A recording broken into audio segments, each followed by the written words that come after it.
coordinator and the offensive play calling, and he sees it. He watches the film. He knows his offense is struggling and one of the worst in America statistically.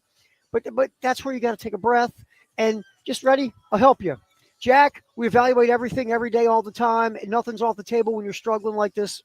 Thanks. And Beamer made the reference to, well, I made a change last week in reference to Lonnie Teasley, being relieved of his offensive line duties after the LSU game. And to me, because that was the first time he'd ever made a change in season in 5 years here at South Carolina, that opens up a possibility to something like that happening again. So that's why I think the question was fair. Like, hey, he made a change last week, but is there more changes on the horizon? Because, again, we're all looking at the numbers. You can look at the national numbers, and Carolina's towards the bottom in just about every single statistical category offensively. And, again, are we going to ride with Shula for the next 4 games, or could some change be made before then? We don't know, but it is a very legitimate question to ask when the offense is struggling as bad as it is. And look, to be fair, Shane did talk to Jack afterwards, apologized to him, talked to him, and he's always had a good relationship with Jack. Just frustration boils over. Things happen. But again, that's where it's at with this program right now. So far, 3-4 is a massive disappointment. You're sitting near the bottom of the SEC. You got one conference win against a horrid Kentucky team.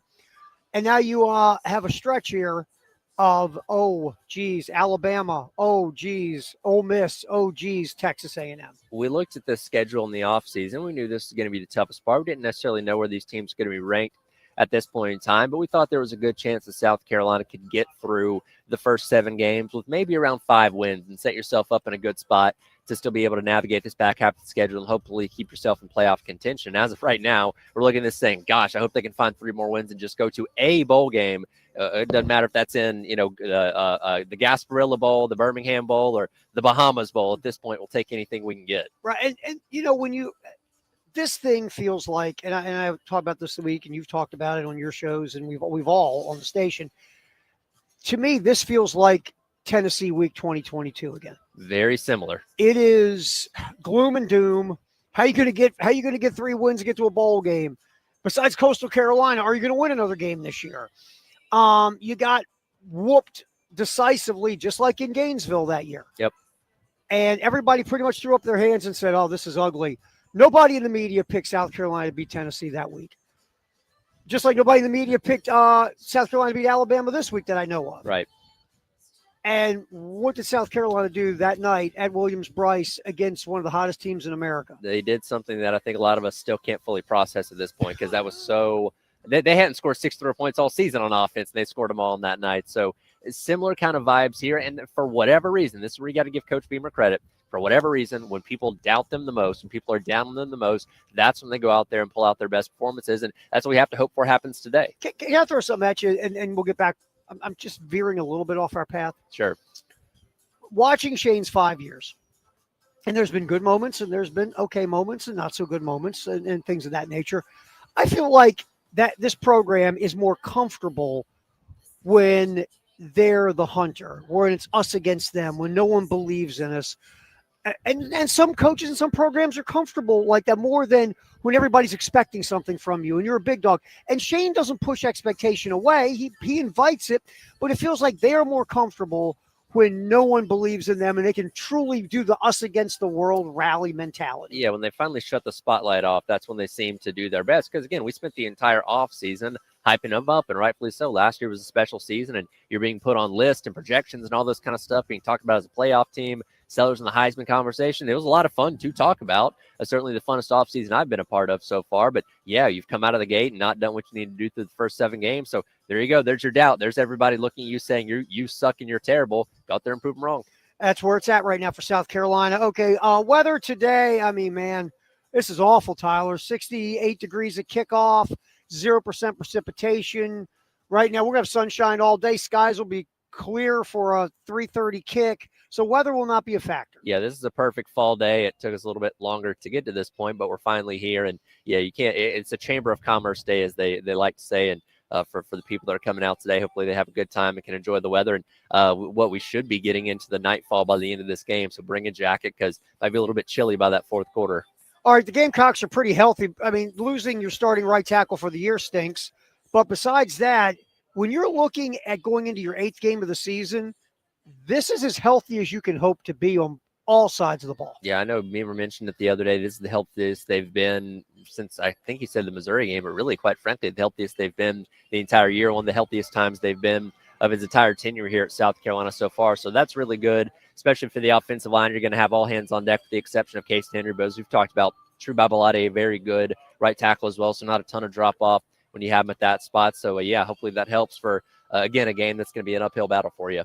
Yeah, Tree Babalade and Shed Serrata are your two best pass protectors if you go by grades this season. I mean, Casey Henry was good too. He was. But so Tree, look, none of them have been really good in run blocking all year. But Tree has been one of the top two pass protectors for South Carolina. So stepping in, not a huge fall off from Casey Henry. Also, Alabama, Brooks, one of their backup wide receivers, who's has gotten some targets this year. Looks like he's out, but besides that, they should be relatively healthy on the depth chart with the ones. Yeah, they've got Q Rasal that's been out for a while, but Yanze Pierre stepped in and done a phenomenal job, so you haven't really even missed him.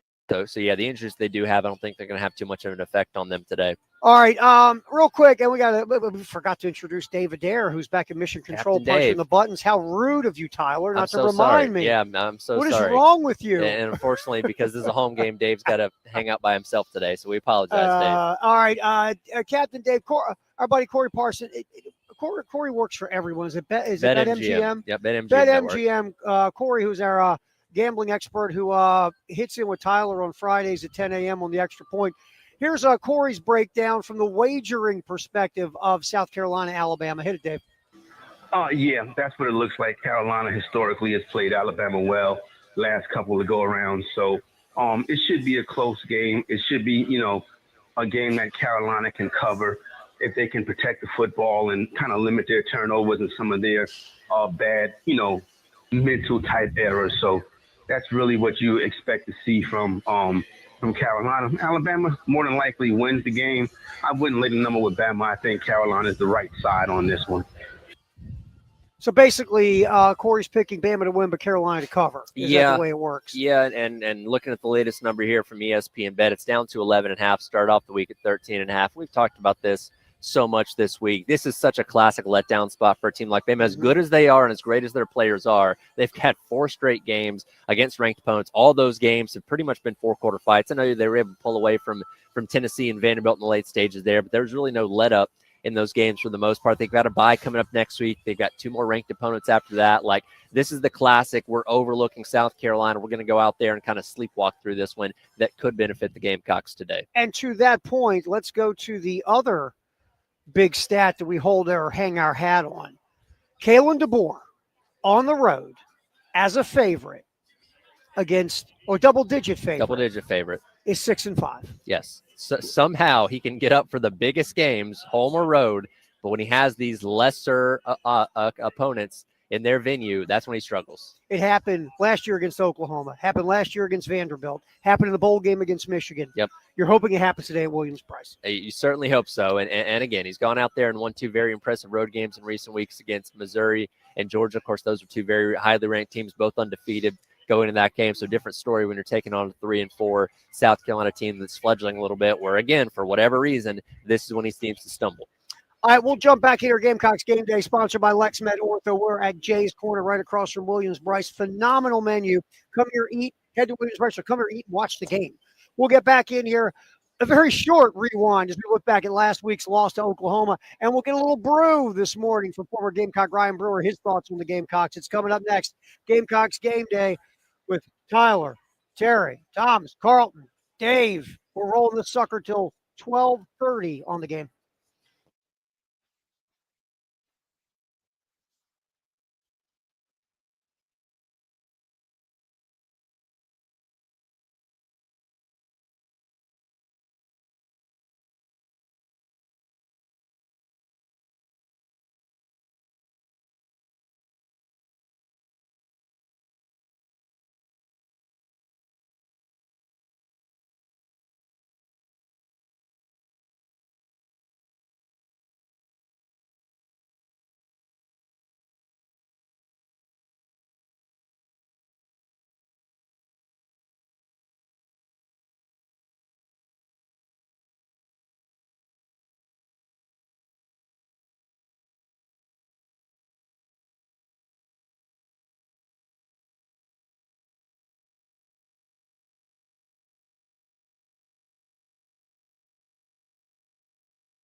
Well, there's your highlight from the South Carolina 26-7 loss to Oklahoma last Saturday.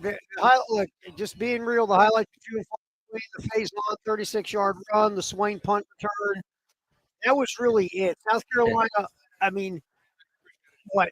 One play on offense over 20 yards, and that was a phase-on run. Yep. And it just was a struggle the entire day. It was a microcosm for the frustrations of this team this year, particularly on offense, where you had this really good opening drive. You get down in a goal-to-go situation from the 9, and you have 3 straight runs up the middle, and then you fail on 4th down. And again, that's when the fans, started chanting what they were chanting. And I'm sure there were a couple people that left at that point in time as early in the game as that was, but it really kind of set the tone for the rest of the day. And even that touchdown to Harbor, you needed the assistance of a couple of defensive penalties to even give you that touchdown at that point in time. And really, there's just not a whole lot of positive things to say about what happened last week. Oklahoma defense, 6 sacks, 13 tackles for loss.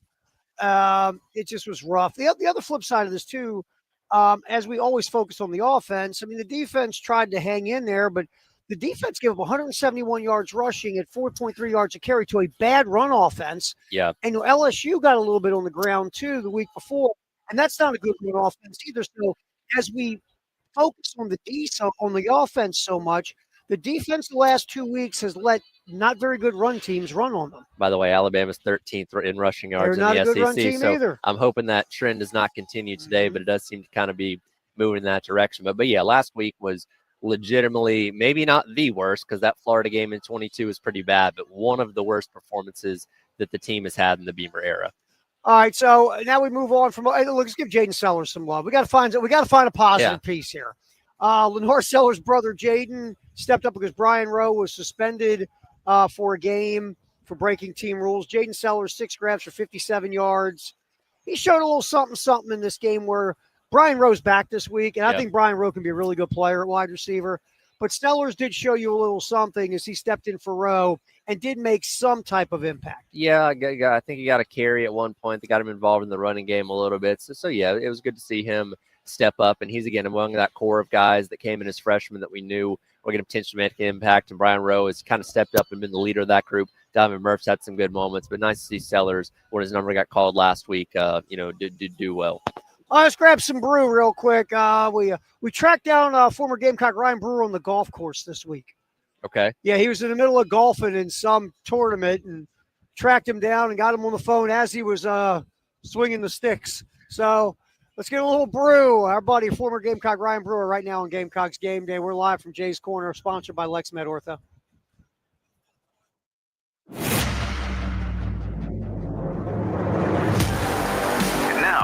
Let's get some brew. Time to hear from former Gamecock Ryan Brewer on Gamecocks Game Day. Gamecocks Game Day, Terry Ford tracking down on the golf course this week. Our buddy Ryan Brewer, get a little brew. An eagle on the golf course. Quite impressed with your game, man. Look at you go. Yeah, just 13, just had an eagle. Now we're playing a Captain's Choice tournament for the Letterman Association right now, but my other compadres decided to just let me have at it and had a little natural league on 13 here, and then just had a good putt on 14. And then you called, I got you in my ear, and I just shanked one in the water on 15. So, just blame me, dude. Blame me. All right, man. So looking back real quick, as painful as it is to that Oklahoma game on Saturday, out of all of the negativity and the things that went wrong, what was the one thing that stood out to you most watching the Oklahoma game from the stands? One thing I think we talked about a little bit on Tuesday was just I don't want to say lack of fire, but leaders and someone just getting in someone's face and trying to get this thing turned around, just momentum wise, and having guys that are, talkative out there and trying to get everybody going. And maybe it stuck out a little more because Oklahoma did have 2 10s, or linebacker and quarterback, that were leaders, and I could see them, demonstrating that ability out there, and we didn't have it. But it was a tough game, I think, for every Gamecock fan, but even more tough for the players and coaches themselves. It's not like they're going out there wanting to play bad. Sometimes it happens. We got to find a way to right the ship. Getting some brew for Gamecock Ryan Brewer here on Gamecocks Game Day. Jay's Corners home games hanging out till 12:30. Then we go to the network Chris Miller and the crew, and then obviously Todd and Tommy take over for the broadcast. 3:30, South Carolina hosting Alabama. All right, back to your point of leadership, and fire. I mean, look, everybody's a leader when you're winning. You know that. Now is when this team needs leaders. You're still at 3-4 this season. It's been a disappointment. We're in a mini little losing streak here. Somebody, whether it's getting somebody's face, do the old Bill Murray speech from Stripes, whatever. Someone do it. They got to get in there and lead this thing, don't they, Ryan? They do. So this is where when you're down and you're down and out, or mentally, is this where men come to shine, and where they got to come out here and see who's in charge of this team. And I really think with the coaching staff, it's one thing. It's like, yeah, they can go hoop, haul, raw, all that stuff they want. Beamer shows his emotions like no other than Sean Elliott, but it has to come from the players within. It has to come to yourself within. And you look in that mirror and say, "Am I giving everything I have? What am I doing wrong? How can I right this?" And so if they don't have that part, the attitude in themselves, it really doesn't matter. But it is time for someone to step up, someone to shine, and that could be. I still believe defensively we're playing well, special teams we're playing well. We just have moments here and there that are lapses. Offense has to get off their tail and strike. But if the defense gets going, special teams can do something really special, or have momentum play. We got to capitalize. And I think that's everyone, defense guys, getting the offense guys space. Let's do this thing. And we just need that guy. We need a couple of those guys right now. Gamecocks game day did a little brew as we get you ready for South Carolina, Alabama. 3:30 kickoff right here on 107.5 The Game in Columbia and our affiliate 143 in Myrtle Beach. All right, look, you're going through a week. You're hitting a little bit of a rough patch. You lost a couple in a row. A team's coming in that is on fire. 4 straight wins over ranked teams, 5 straight wins overall. How do you prepare for a week like this if you're Ryan Brewer and you're playing for South Carolina? You don't care who you're playing. You don't care that it's all that stuff you just said. I mean, it's Alabama. You don't care. You line up and you do what you're supposed to do to your best ability every moment you're able to get out there. That's all you can do. And it's like you can say all you want how great this team is, what they're doing, defensively, offensively, the quarterback's playing great, no doubt about it. But it doesn't matter unless you do your job to your fullest ability and try to grade out a winner every snap. Then you're fine as a player. And that's all you're trying to do. You can't control anything else. You can't control the outside noise. You can't control who you play, who you're lined up against. So just do what you can do. And I think that's one thing right now these guys got to learn is every snap, I want to be able to say that I did the best of my ability on that snap. And when the coaches see the film, I grade out a winner. And if they do that, they're going to be fine. All right, Ryan Brewer, one thing the Gamecocks have to do to walk off the field with a W. Got to be special, man. Something's got to happen. Defensive turnover for a touchdown, or special teams return for a touchdown, or if something like that happens, like I said earlier, just capitalize offensively. It's time to shine. All this this noise that's going on the outside about your OC, about your if you're the quarterback, running backs, you're getting shut down. O line, you're getting talked crap about. You can't block anybody. Show everybody up wrong. Go out there and show them, prove them wrong right now. This is your time to go out there and say, you know what, I can do this. I'm a D1 athlete, and I'm going to prove you wrong. And it's time to shine. A little bit of brew for Ryan Brewer on Gamecocks Game Day is sponsored by a wonderful, wonderful sponsor called Ryan Brewer Fence. Yeah, so it's 20 years I've been putting up fence in the great state of South Carolina, and for all Gamecock fans and sometimes other fans as well. But really try to look out for the garnet and black. And so if you ever need a fence, secure your yard, pool, any of your properties, commercial or residential, we can help you out. Just go to ryanbrewer.net. Or check all our socials and all that stuff, and we'll hook you up. We'll let you go because now you're going to roll like 4 birdies in a row. They're putting right now. They keep missing, so looking over at me. All right, my man. I appreciate you. I'll read this one. It's a little left to right. Appreciate it there. Go Gamecocks. Okay, a little bit of brew on Gamecocks Game Day. We'll jump back in and we will take a look at that enemy, the Alabama Crimson Tide, next. Gamecocks Game Day right here on your home of the Gamecocks, 107.5 The Game.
Alabama head coach Kalen DeBoer talking about how you don't let down this Saturday against the South Carolina team that is desperate to get themselves back on the right track.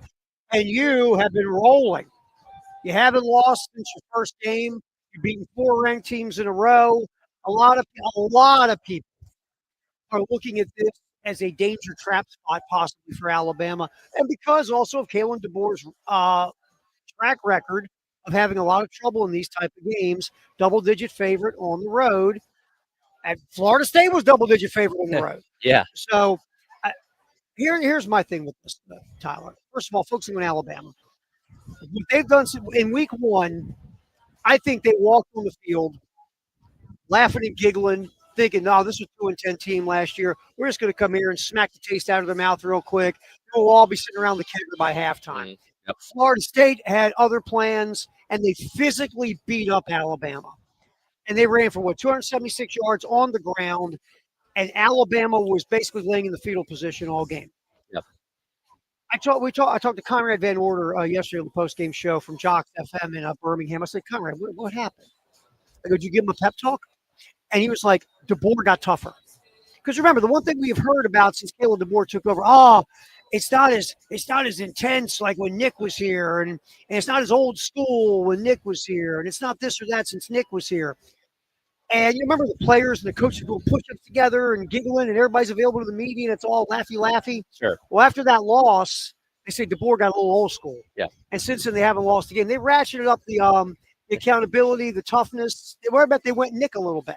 They did. And look, Kalen DeBoer's gotten to where he is, winning a lot of football, but winning it in a much different way. He's an offensive guy. He's very comfortable winning a game 45-42, which isn't the Nick Saban Alabama way. But, yeah, I think that game really woke them up. And it's crazy the night and day difference between where both those programs were in week 1 and where they are now. Because, God, we were ready to run Kalen DeBoer out of Tuscaloosa with pitchforks and torches because it looked like everything was heading in the wrong direction. We thought Mike Norvell had finally turned Florida State around and got them back to where they were 2 years ago. Now, Mike Norvell is quite literally going to get fired here in a couple weeks, more likely than not. And Kalen DeBoer might have a team that goes on to win the national championship. It can flip and change that much, but I think everybody around that Alabama program will tell you they needed that game. They would not be, if they would have gone in there and beaten Florida State 24-17 in a pretty routine game, I don't think they'd be as good of a team as they are right now because that game really taught them a lesson. Look, there's this cliche in sports. It's not always apt. Sometimes the best thing that can happen to you is to get beat. Yes, wake you up. And I think for Alabama, that was a wake-up call. And since then, they've been rolling. And again, the games have been close. They haven't just been road grading everybody. But Ty Simpson caught fire. And something else you and I talk about a lot. Even though you play a team that's not very good or a team you should whoop like a drum, to go on the field and to be successful, you walk off the field feeling good about you. You don't walk off the field going, yeah, man, we just tore it up. That team sucked. No, you walk off the field going, I played really well. I got myself in my lane. We as a team got ourselves. And that Louisiana Monroe game, we won't talk about because they whooped them, 155-0? 73-0. But you know what that did? That got everybody feeling good, feeling right. Everything worked on all 3 phases, blah, blah, blah, blah, blah. And from that point on, they walked with the confidence and the swagger that they've been carrying. And that was the game where Ty Simpson didn't have a single incompletion, went 17 for 17 in that game, 3 or 4 touchdowns. Can't remember off the top of my head, and we all wrote it off like, okay, Louisiana Monroe, whatever, do that against a really good team. But that set the tone for what he's been since then. And he didn't play like terrible against Florida State. It was really everybody around him that wasn't doing their job. Ryan Williams had 3 drops that day. Defense was missing tackles and not showing effort. Like Ty Simpson, we went from a guy that we didn't know if he was good enough to start there at the beginning of the year because he's a case of, well, this guy's been hanging around Alabama for 3 or 4 years. Why hasn't he transferred? Is he not good enough? He couldn't beat out Jalen Milroe, a couple years ago when he had the opportunity in that South Florida game a few seasons back. Like, this guy can't be that good. And he's quite literally probably the favorite for the Heisman Trophy right now. And he's moved himself on draft boards to possibly a first-round pick in the NFL draft. It's been an unbelievable reverse for Ty Simpson. And he's a classic case of he makes all the throws. He's 62% on throws, 10-plus yards down the field. That's where 10 of his 18 touchdowns have come from. Yes, he does have the complement of probably the best wide receiver trio in all of college football, but he's getting the ball there. He's putting it in tight windows that most quarterbacks can't make. Like, this guy is an all-around great quarterback. Yeah, I mean, you look at any quadrant on the field, you go 0 to 9, 10 to 19, 20 plus.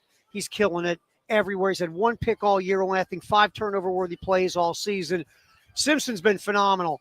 And the Ryan Grubb effect is something here, too. Sure. They get Grubb back as the offensive coordinator, the guy that helped develop Michael Penix Jr. into a first-round pick in the NFL draft and get UW to the championship game. Grubb is a quarterback. He's a quarterback whisperer with DeBoer, and you can see the difference in how Ty Simpson has played. Watching back last week's game against Tennessee, watching what Ryan Grubb does with that offense, it's exactly what we wish this offense here at Carolina is, because he uses a lot of pre-snap motions, orbits, he gets the wide receivers involved in the run game. He uses the pass game to the strength of his quarterback and allows him to be the best version of himself. And again, you wish that was the same thing here with Mike Shula and the offense here at South Carolina, but give credit to Ryan Grubb because he sees the talent that he has and he utilizes those guys to their best abilities. And when you look at Alabama, where, are their weaknesses? On offense, look, their tackles, they have solid pass protection. I mean, Caden Proctor is going to hear his name in the first 3 rounds of the NFL draft. But Proctor this year, he's given up 13 pressures. So there has been issues there. The right tackle has given up 12. Yep. So they've given up half of the pressures on this football team this year. So there has been issues for Alabama. Even though Simpson's only been pressured on 28% of his dropbacks, the pressures are coming from the edges. And so that means Dylan Stewart and Brian Thomas, really Brian Thomas, because Dylan Stewart's going to get doubled and tripled and chipped. Sure. So Brian Thomas and whoever else on that opposite edge has got to bring heat to get Alabama out of rhythm. Yeah, you can affect him. He was sacked 4 times against Vanderbilt and Missouri, respectively, in both those games. So an opportunity there to wreak a little bit of havoc. And then on the defensive side of things, we talked with Charlie Potter of Bama Online the other day, and you look at the numbers, and they have some pretty solid numbers when it comes to their pass rush, but he used the word inconsistent. You look at a guy like Yanze Pierre, who's leading the team with 4 sacks on the season. Well, 3 of those came last week against Tennessee. Well, that's great, but he wasn't doing that consistently for the first 6 games up to that point. So it's something that doesn't happen every single week. They got capable guys. We talk about him, talk about LT Overton. You talk about some of those guys in the interior like Tim Keenan, Landon Simmons. They've got guys on defense, but it's not quite as consistent as they would like it to be. And Yanzi has 23 pressures to lead the team. Right in front of me. The right tackle is Wilkin Formby. Yep. He's given up 12 pressures. Alabama, 59 total pressures given up. Going back to the wide receivers, Bernard and Williams, phenomenal talents. Bernard's been the better receiver this year. Williams is very interesting. He has 6 drops this year, which far and away leads the team. But you want to get good stat. They've thrown the ball to him 20-plus yards down the field 7 times. He has 6 catches. Yep. So they're going to hit you deep. Also, the other wide receiver, Isaiah Horton, 3 for 4 on deep balls over 20 yards. So the South Carolina corners were, Collier, Cisse, Kilgore in the slot, the safeties. Alabama's going to take shots down the field on you, and Simpson completes them. Yeah. So you got to be cognizant of the deep ball today. And these are great technical wide receivers. You go back and watch that game against Tennessee last week.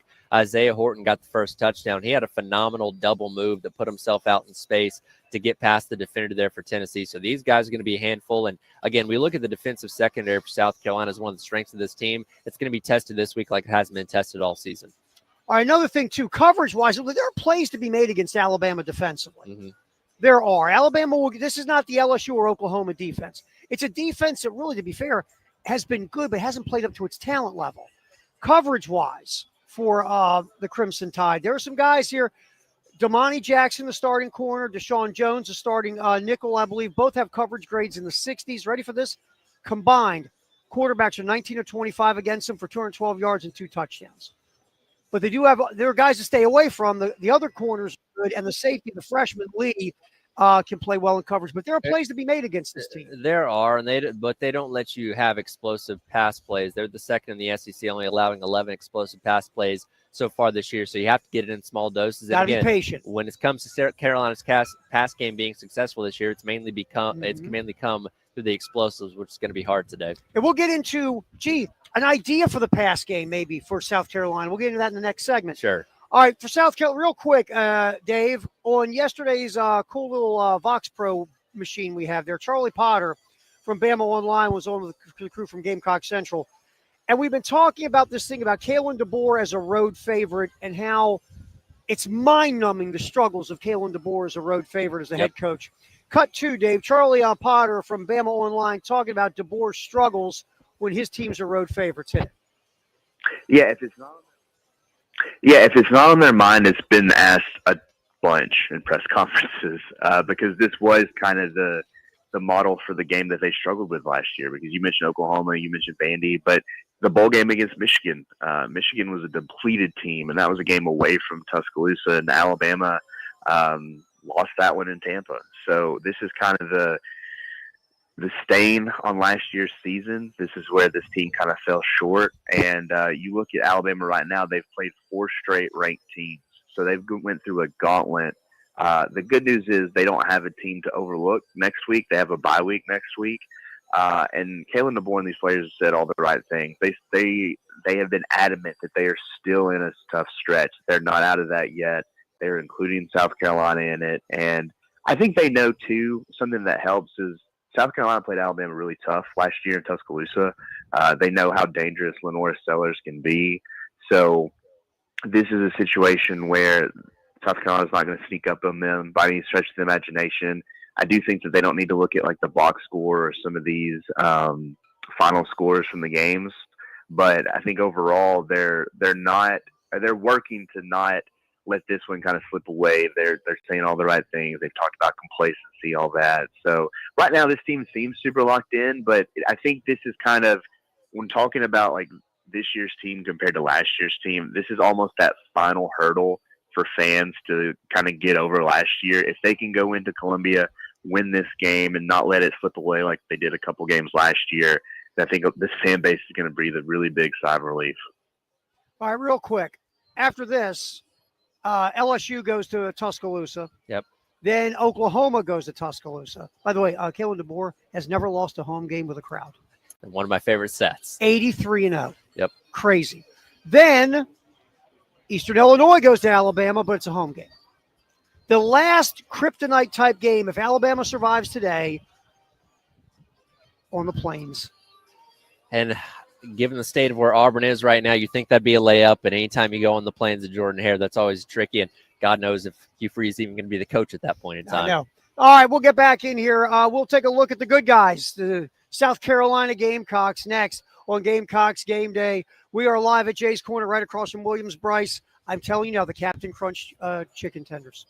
Phenomenal. The bomb. Also, great burgers, great wraps. Come on by here, get something to eat before you go to Williams-Brice for the game, or get something to eat and just stay here and watch the game. We're sponsored by LexMed Ortho, like always. We're hanging here. Thomas and Carlton keeping everything together. Tyler's here. Terry Ford, David Dare back at Mission Control. It's Gamecocks Game Day. Kickoff 3:30 on 107.5 The Game.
Oh, Gamecocks Game Day, sponsored by LexMed Ortho. We are across the street from Williams-Brice at Jay's Corner. Come on by.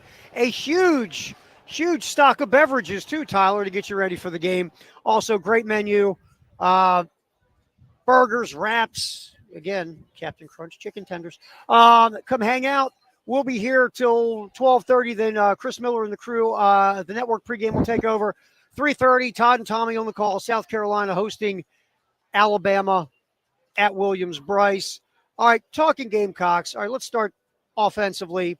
And this is Groundhog Day. We might as well play Sonny and Cher, I Got You, Babe, because I'm going to say something we've said every week of the season. Unleash Lenore Sellers. If you want to win this football game, now I was kind of joking about it this week. You know, you're almost to that level of hope. You hope Kalen DeBoer's team does what they do against on the road when they're a double-digit favorite. You hope that it's the same thing like the Tennessee week. You hope the old reverse lock comes in from baseball. You hope for these things, but if we're going to talk about winning the game on the field, you got to let Lenore Sellers be the guy we saw last year. I don't want to hear about we're concerned about him getting hit. I don't want to hear about blah, blah, blah. We want to be balanced. I don't want to hear all. You know what I want to see? 16 with the bleeping ball in his hand, either throwing it or running it, and scaring the bejesus out of the Alabama defense. That's what you need today if you have a shot to win. Yeah, if you're going to pick up this victory today, you're going to have probably one of the best performances of Sellers' time here at South Carolina so far, and that's been probably the most disappointing thing this entire season. That does go back to, again, the play calling with Shule and the inefficiencies you've had there with, this just has looked like a shell of what Lenore Sellers is. We've seen moments like, again, some of the passing against Missouri, how he ran against Kentucky. It's like, okay, it's still there. He just has to put it all together for an entire game, and it just unfortunately hasn't happened yet. And I get it. Your offensive line has been bad. I get teams have changed how they defend Lenore's, but it's your job to come up with the answers, the adjustments, the plan B, C, and D. And we're not seeing that. And look, nobody ever accused Al Loggins of being the greatest offensive coordinator in the world. But in his 2 years here, he looked at the best players on the field. In 2023, that was Xavier Legette. In 2024, that was Lenore Sellers. Said, how do I put these guys in a position to succeed? And they were able to do that with both those guys. You know, Legette had the 1,000-yard season, and Sellers did what he did, particularly down the stretch last year, to help South Carolina go 9-3. And unfortunately, it just doesn't feel like Shula is constantly putting Sellers in the best position to succeed. You know what it feels like at times? And I'll put a basketball reference. You've got a white-hot scorer on your team, and you're not getting him the ball because you want everybody to get a taste. He's standing over there waving his arms, and nobody's passing him the ball. And you go, we want to be balanced and let everybody get their shots. Like he's wide open on the wing, and he's a phenomenal three-point shooter. Why aren't we passing him the ball? Well, here's the deal. No. You've got to figure out a way for your best players to affect the game on offense. Yes. The other thing is you got all we heard about all offseason was the receiver room. Mm-hmm. We heard about Harbor. We heard about, Bennett. We heard about Rowe. We heard about Murphy. We heard about all these young receivers, all these guys. And we have not seen this consistently all year long. We've seen moments of Jacobs, moments of Harbor, moments of Rowe. We got Jaden Sellers last week. To me, okay, you can't pass protect. I get you. Get the ball out of your quarterback hands quick. Crossers, slants, bubble screens, screen passes. Yeah. Do all these things. And you know what you do? You let your playmakers in the wide receiver room try to make guys miss and try to get yak yards in the passing game. Well, what did Oklahoma do last week with John Mateer? They constantly threw the ball short. And when the protection wasn't there and he was going to be under trouble, they got the ball out quick, screen, slants, those kind of things. And they let their playmakers on the outside go out there and make plays. And guess what? It worked. Now, they ran the ball better than they passed the ball so they didn't really need to do anything crazy through the pass game. But, again, you look at the blueprint of what Ben Arbuckle was doing last week with John Mateer and say, yes, that's exactly what you should be doing here at South Carolina with Sellers. And they'll do it on the first drive, but then they kind of abandon it after that. I mean, and that's the other thing. Go back to what works on your script or your plays in your favorite section on your device.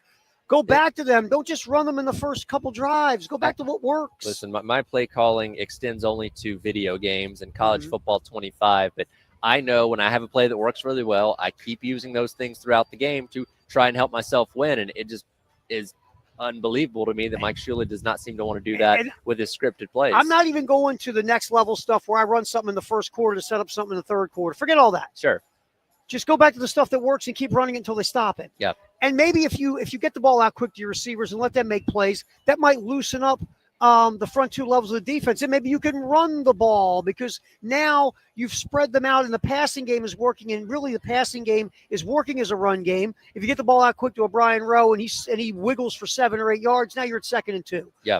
So again, I'm like you. No one's ever put me in a box and had me call plays in the collegiate or pro level.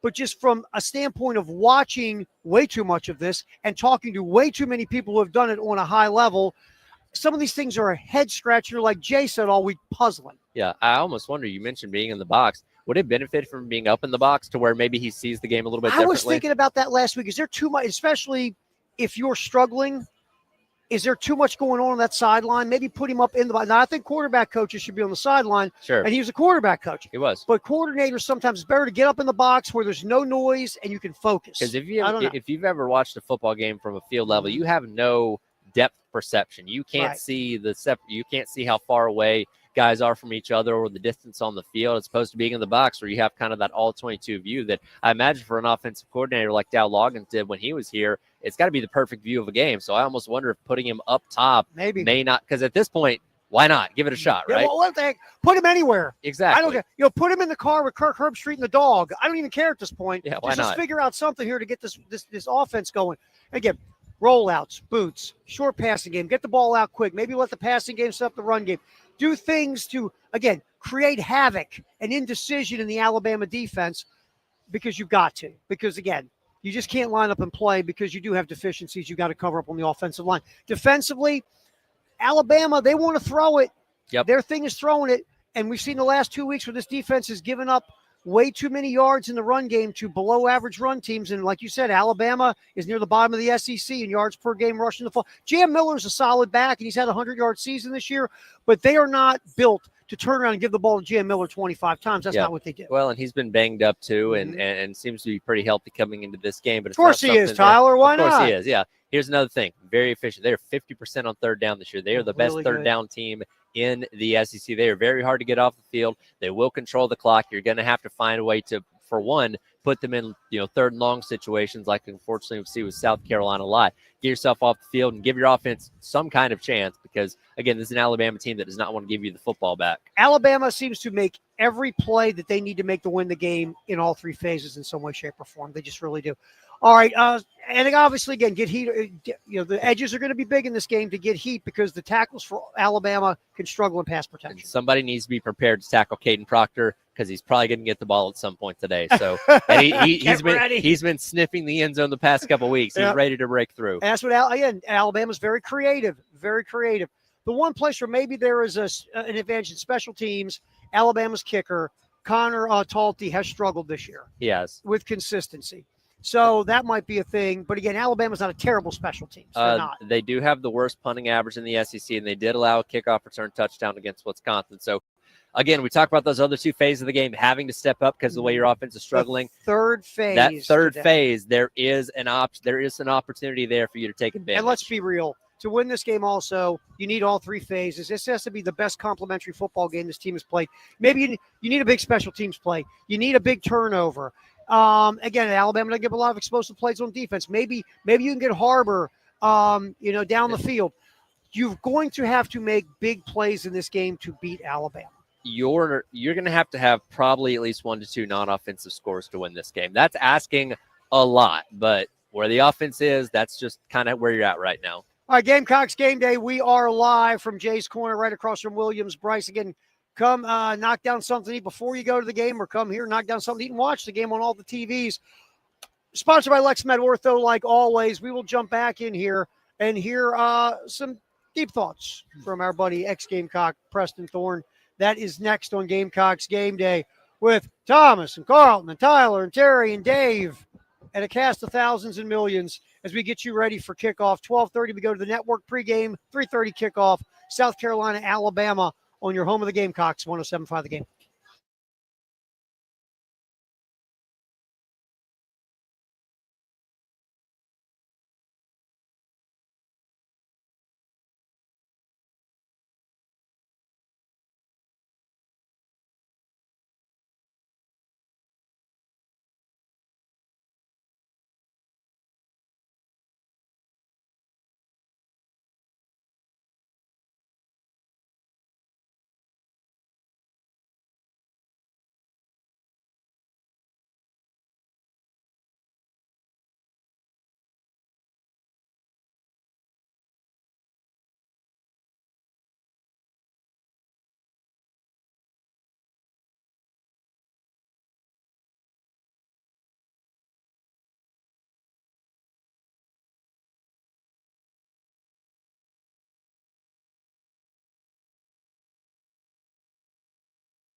think my all-time favorite.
Caught those papers.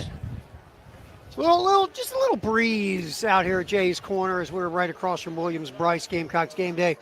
Terry Ford, Tyler Head, Carlton's here, Thomas is here, David Dare back at Mission Control, making sure everything's working properly as we roll up until 12:30. Then the network takes over with Chris Miller, Chet, and all the crew there. And then it's Todd and Tommy, a 3:30 broadcast as it gets teed up at Williams-Brice, Gamecocks hosting Alabama. All right, so today the SEC might have the most interesting games in the country, Tyler Head. Yeah, headlined by Missouri and Vanderbilt. Who would have expected that a couple years ago? How funny is it? Game Day, ESPN Game Day is in Nashville, which is hilarious. For a top 10 Vanderbilt team. Yep. I think that's another part of this year that as we list the things that aggravate Gamecock fans, is you're sitting at 3-4, stumbling around, having a season no one expected as you underachieve, and you look and the punching bag of the conference is number 10 in the country. Yeah, they are living the reality of what you thought you were supposed to be this year, because you thought you would be 6-1. You thought you would be hosting College Game Day in the month of October. You thought you would be in the college football playoff projections as of right now, and Vanderbilt's living that reality, unfortunately. And here's the thing, ready? They might be the most efficient offense in America. Yes. You very rarely get them in bad down and distance. They're a first down chugging machine. Yeah, they don't have all the explosive plays in the world, but you know what they keep doing? Churning first downs and scoring points. And they do not let you hold the ball for very long. Not and at when all. you give it back to them, it's going to be a while before you see it again. They understand who they are. Look, Diego Pavia is not an NFL quarterback. His career ends in college. Maybe he can get into camp somewhere. Maybe that's why he's trying to stay all Maybe these that's why. years. And God, he could still be around for another 10 years at this rate with the way he's getting his eligibility. But like, they are utilizing him as in all the best ways possible. The guys around him are playing their roles. That offense, that team, it understands who they are, and they win because of it. And you know what they do? They scheme and they build around who they are and what they do well.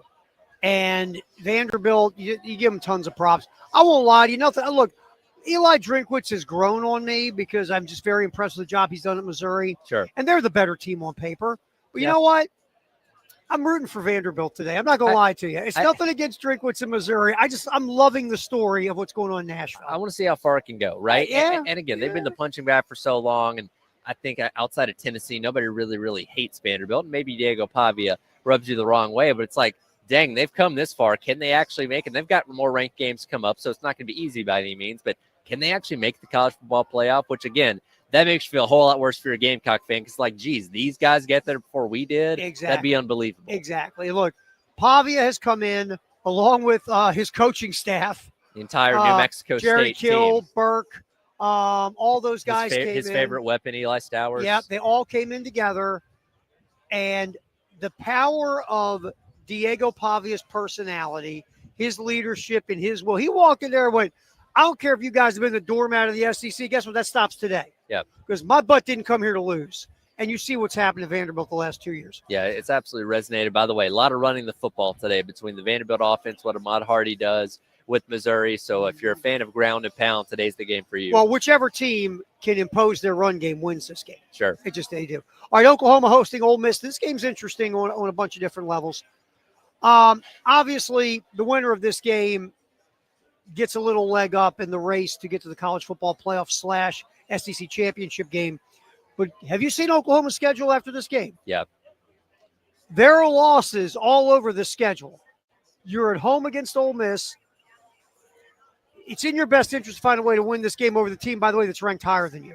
Well, we brought this up last week when Oklahoma was coming here. There's a realistic possibility that despite coming into that game last week 5-1, they could realistically end this season 6-6 with how tough their schedule is. Now, they do catch Ole Miss in a really good spot because Ole Miss is coming off of the loss last week to Georgia in a 4-quarter, high-scoring, physical, emotional type of game. They're going on the road for the second week in a row against quite literally the best defense in the country that we saw a week ago. Like, Oklahoma's favored for a reason in this one, but it's kind of like the two best at their respective spots with Lane Kiffin and the Ole Miss offense going up against Brent Venables and the Oklahoma defense. This game gets won by the two by the other side of the ball we're not talking about.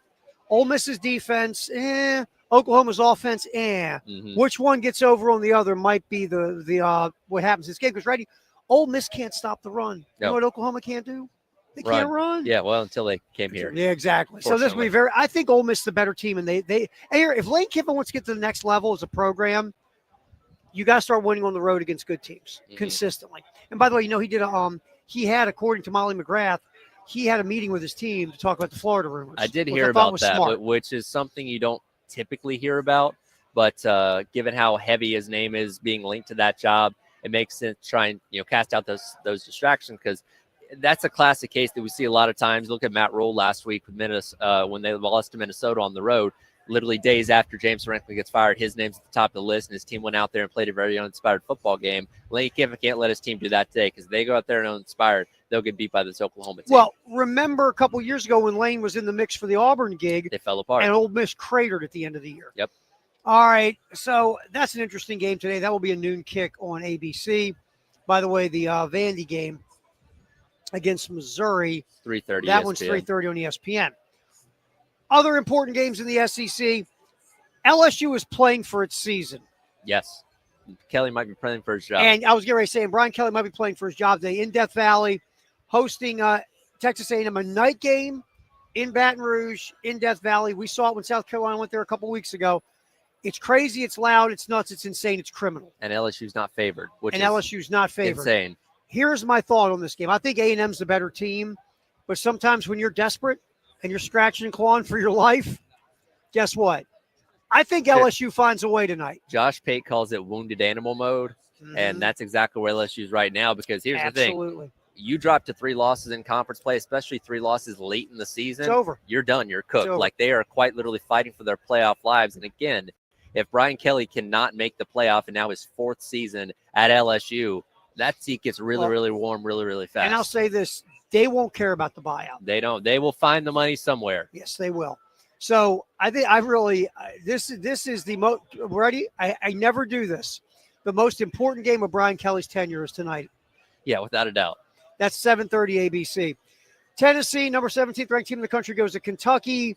Kentucky's terrible. Tennessee's been blah. They got whooped last Saturday by Bama. You know, they haven't been the same since they blew the Georgia game. They have not been the same. And we'll see where I think Tennessee's going to go into Lexington and win because Kentucky's terrible. But we'll see where that goes tonight. Auburn, look, you could play the theme of the movie Dead Man Walking for Hugh Freeze. And Arkansas has got, and they're dying to hire Bobby Petrino. I was going to say the athletic director at Auburn has both compared him to a car that doesn't always start and won't give him a vote of confidence, even though Hugh Freeze said it'd be nice to have one. Yeah, he's cooked at this point. They haven't won a single conference game so far. This game's also going to be played in the monsoon. I don't know if you looked at the weather. There's a huge storm that's making its way through Fayetteville right now. This is going to be an ugly, sloppy game between 2 ugly and sloppy programs in the SEC. What's interesting there is that takes away some of Arkansas's offensive explosiveness in bad conditions. But Arkansas with Taylor Green can run the ball.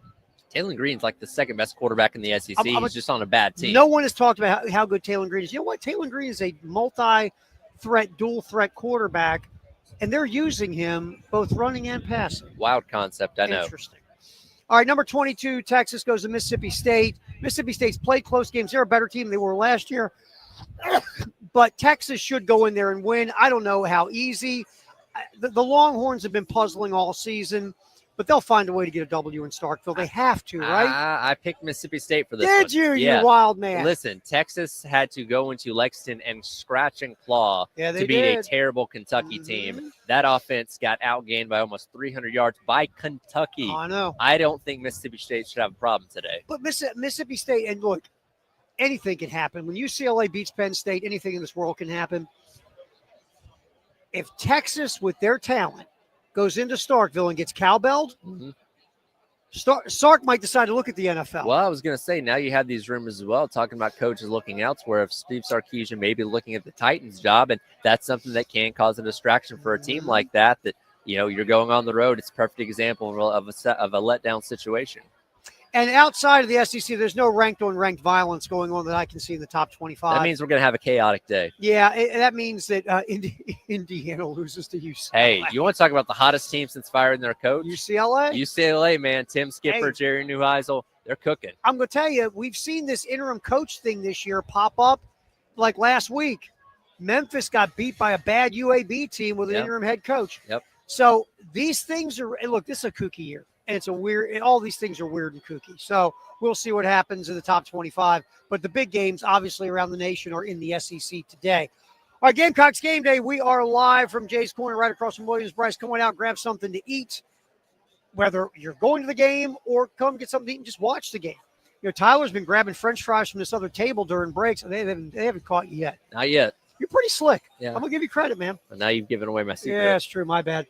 All right, we're hanging out here, sponsored by LexMed Ortho, like always. We will pop back, and we'll wrap this baby up with our keys to a Gamecock victory. We'll add in our buddy Jack Veltri from Gamecock Central into the mix. Thomas, and Carlton, and Tyler, and Terry, and Dave, it's Gamecocks Game Day. We go till 12:30, then the network takes over. 3:30 kick right here on 107.5 The Game.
All right, there is Boaz Stanley talking about Sean Elliott's coaching style, and then Rodney Newsom saying, look, we know we're struggling, and we struggle with our identity.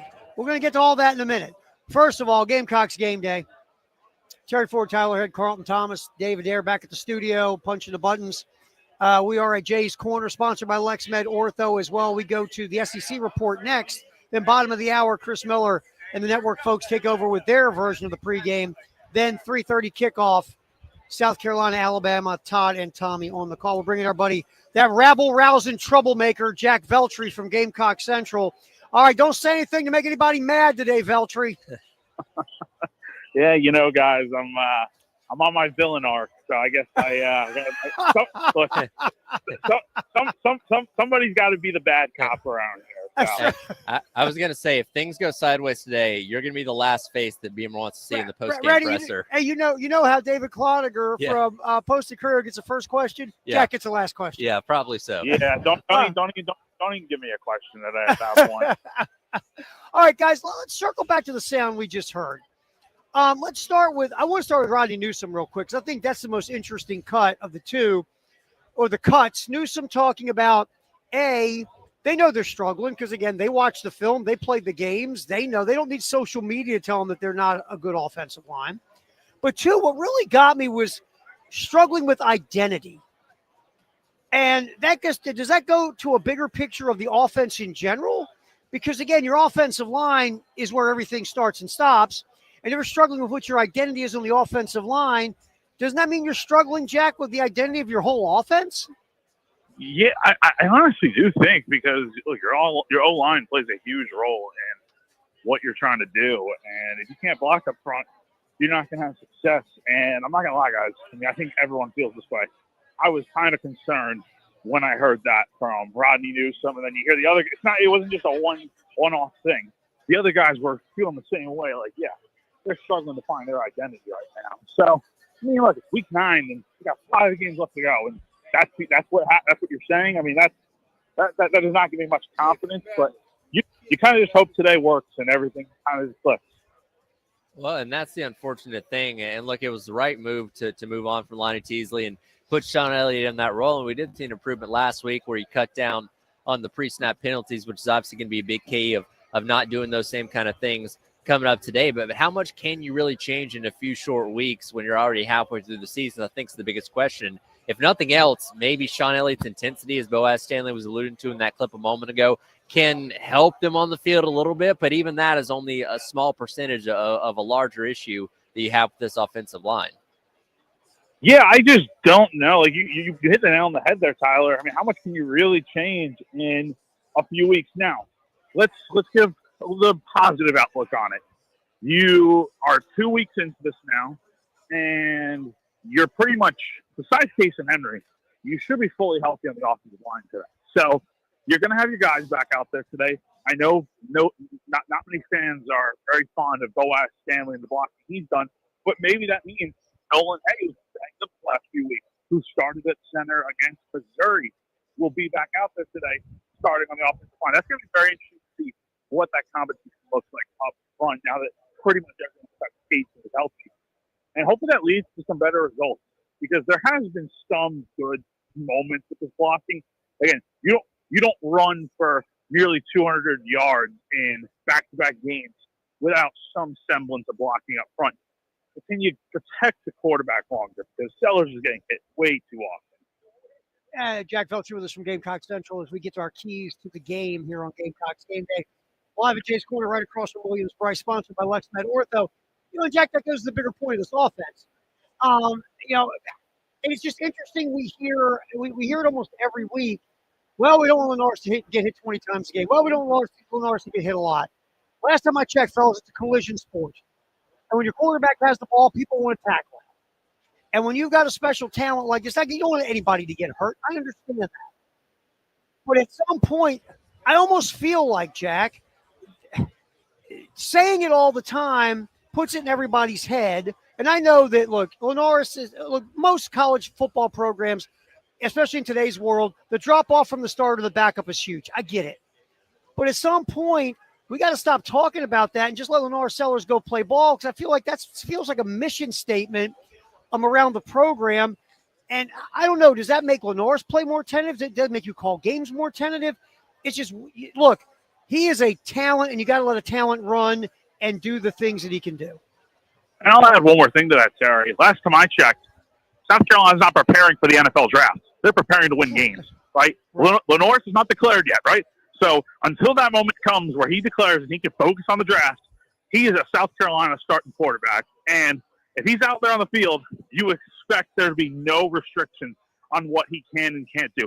Hearing Mike Shula kind of say that earlier this week where, I get it. You don't want to run Lenore 22 times in a game. I understand that. But you got to think about the factors, man. The run game has not been there consistently. The blocking up front, it breaks down way too quickly. And what does Sellers have? That God-given ability to run the ball. It worked so well with Dow Loggins last year. How come it's been so hard for – look, Lenore rushed for nearly 700 last year. 100 this year. Take the factor out of it. I know it looks a little bit better, but he has not been the same player, as dynamic as he can be. That way this year. Well, when it comes to passing the ball, and I think Oklahoma was a perfect example of this last week where John Mateer was getting the ball out quick. Screens, slants, those kind of things, the short stuff that we've seen Shula do at times, but he gets away from it after it being successful early on in the game. And it seems like once again this week with the pass rushing ability that Alabama has, I would think getting the ball out quick, getting it out to your guys in space and allowing them to make plays it would probably be your MO as an offense. Will he do it or not? Well, we'll have to see, but I would think that'd be something that you can be successful with. Yeah, no, definitely. I think in this game, look, you have a big challenge ahead with this defense, with this offense for Alabama. I mean, honestly, in all three phases, you're going to have a tall task beating this team today. But defensively, I mean, look, Oklahoma is very, very good, both sides of the ball, I think. But for South Carolina, they've got to today really try and slow down Ty Simpson. I mean, that's going to be such an unbelievably hard task. Not many teams have done it this year. But we've seen Carolina. They're pretty good with the takeaways. Alabama does not turn the ball over a ton, especially at quarterback with Simpson only throwing one interception. Can you get some of those critical mistakes today and then parlay that into, okay, maybe we get good field position. We go down and score touchdowns. That's how you have to approach this game, trying to win it today. Jack Velcher hanging out with us from Gamecock Central. Our keys to the game as Gamecocks Game Day rolls from Jay's Corner right across from Williams-Brice, sponsored by LexMed Ortho. All right, so flipping the defense, Alabama's tackles can struggle. They've given up 25 pressures combined. Obviously, Dylan Stewart will get triple teamed like always. And we say this a lot. Brian Thomas and the other edge guys, they got to get heat. Ty Simpson's only been pressured on 28% of his dropbacks, but you got to find a way to knock this Alabama offense off rhythm and get their success rate down, or it could be a long day, Jack.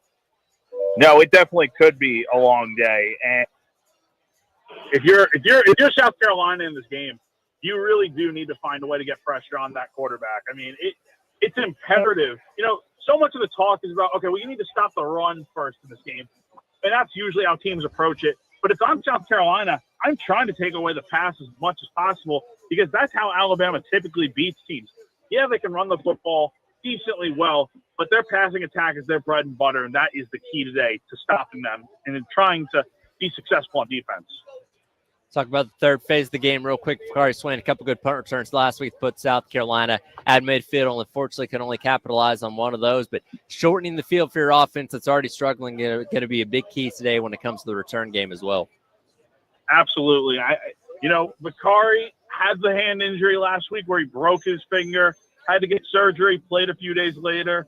And I asked Shane Beamer about that this week and if that at all was kind of inspiring to the rest of the guys. And yeah, he did say kind of has served as a rallying moment when you have so many guys banged up, but they're working their way back to try and play. And Bakari's a perfect example of that today. So I'm interested to see if he can really break one. Again, of all South Carolina's issues, I really don't feel like Bakari has been one of them. He's been – hopefully he can bust one today.